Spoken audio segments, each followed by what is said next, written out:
I'm the Virgo Queen, here to awaken the divine consciousness. I do Motherpeace tarot and astrological readings, and this weekly weather forecast is for the collective consciousness for September 5th to September 11th. So when I first look at a reading, I look at the heart of the matter. And the first card is the significator, and for this week, it's reversed justice. So there is an alignment in the cosmos with this Saturn and Neptune energy. And so it feels like there is this karmic cleansing going on around what is self and the unseen. So this aspect of illusion and what we are truly giving our discipline to. Justice is the card of karmic balancing. And so a lot of times, because it's reversed, it shows that there's a feeling of unfairness, that whatever is happening around us is out of our control. And no matter what we do, it just doesn't seem fair. And so the whole reason for this imbalance is to create a balance. And it makes us really look at cause and effect, because cause and effect is the part of the natural law in which, well, we have seemed to have forgotten for quite some time. And so now there is this rebalancing of the ecosystem, both physically, emotionally, mentally, and energetically. So this can create chaos and feelings, again, of this injustice. But something that we have to trust and really understand is what we do to ourselves is what happens to others, and what we do to others happens to us. So this mirroring effect. And so when we are able to find a true harmony and non-judgmental place, can we return the karmic seas to a more balanced way of living? Because in the atmosphere, we have reverse shaman of wands. And so this is fire energy. So there, again, is this Mars and Sagittarius energy that's really wanting us to go out and do all these aspirations and bring fire to these projects. But yet we're in this Mercury retrograde, so we're not communicating very well, and our passion seems to kind of be all over the place, not really knowing where to direct it. And so we're having feelings of insecurity, that we're trying to control something, trying to control fire. And we are simply in this earth energy where, well, fire just dances on earth, and earth has to surrender to its transformation of the fire. So how do we deal with this? We, instead of being rigid and trying to control something that we cannot change, just like this karmic balancing, things that have been beyond our time, that we simply just have to surrender to what is and trust that we're being led on a greater path. Because in the cross current, this has us feeling Ace of Cups slightly tilted. And so we're still having the feelings of being able to embrace and experience love, but then there's also this place of not letting us really deeply connect with those around us and with ourselves, because, well, when we're in a process of letting go and a process of changing and personal transformation that's definitely happening through this entire month of September, we're being shown things and illusions are falling away, and our reality is going to look different, especially after this next full moon in Pisces, which we'll get to soon. But it's really about embracing those emotions and finding places to just take pause and be in silence and to appreciate all that has come and all that is on its way.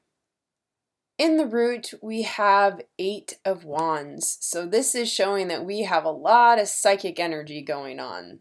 again, there is this Mercury retrograde, so our communication, our psychic abilities, as though that it's very active. The card leans to the left, so it's kind of trying to force our intuition, trying to make things happen that, well, still need time to really manifest.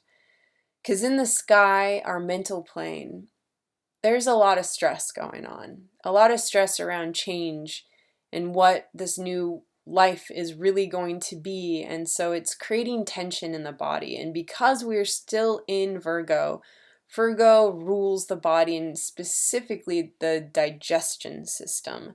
And I know over the past week or so, a lot of people have been experiencing, well, a lot of health issues and a lot of not being able to digest, also physically, but emotionally. So it caused tension.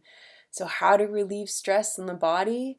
Take long walks, go to baths, go to spas, get massages, do something that just allows you to relax and be at peace with whatever is right now. Because in the recent past, we had reverse 10 of swords. So this is showing that the sacrifice is over, that the illusions that have come up before are no longer valid, and that we're seeking a new way of thinking and being in our world. But in our self-concept, we have 6 of cups. So there is still all this active, fun, loving energy that we're able to express our emotions, whether it be love, happiness, sadness, depression. All of these extreme emotions are coming to the surface to make room to let go of things that no longer serve, and also to get to experience the things that do. So often we constantly have to let go, but remember to also embrace and love with what you have right now in front of you and around you, that this today is a gift.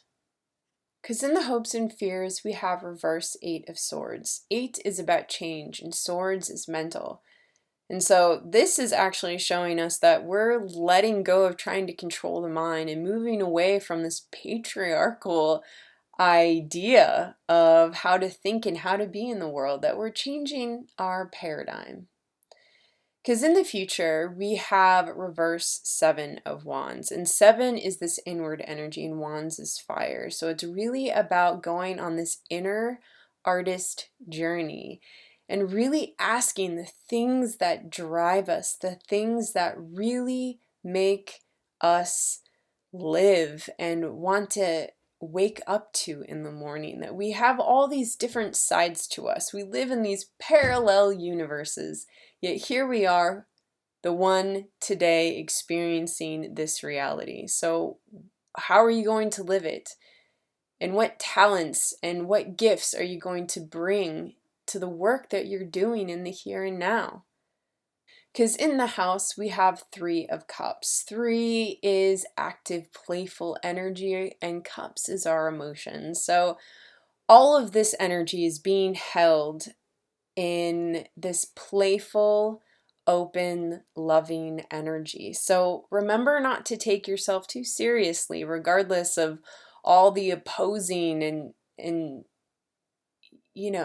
gem making aspects of what's going on in the cosmos. What turns and creates pressure just is opening us to our own inner sacred geometry.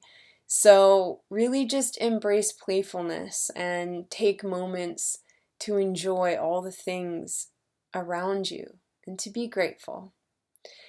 Because in the outcome, the first card is reverse 9 of swords, and 9 is a completion, and swords is mental. And this is showing that the nightmare is over, that all this negative energy and past lives and all these things that has been causing us fear, it's over.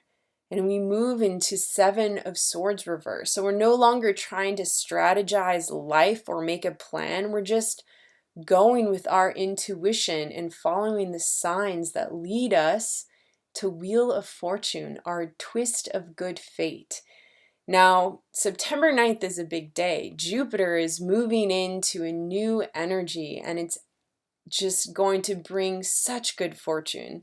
So this Wheel of Fortune is really about giving gifts and allowing and making space for us to receive those gifts.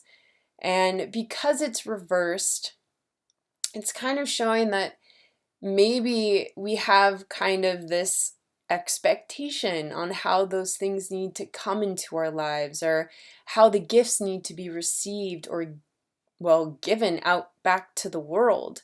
Yet, let go of expectations and trust that there is a bigger cosmos that's showing you a divine plan. Sometimes our human consciousness can't even comprehend to the magnitude of our empowerment and truly what our life plan is. For it is one of healing. And so when we accept the gifts of the Wheel of Fortune with simply the gratitude in our hearts, then the whole cosmos can open up to a big, blank, universal check of abundance. Hope this helps. Have an amazing week. And if you'd like a one-on-one or personal reading, contact me at www.innerdoorways.com. Have a beautiful day.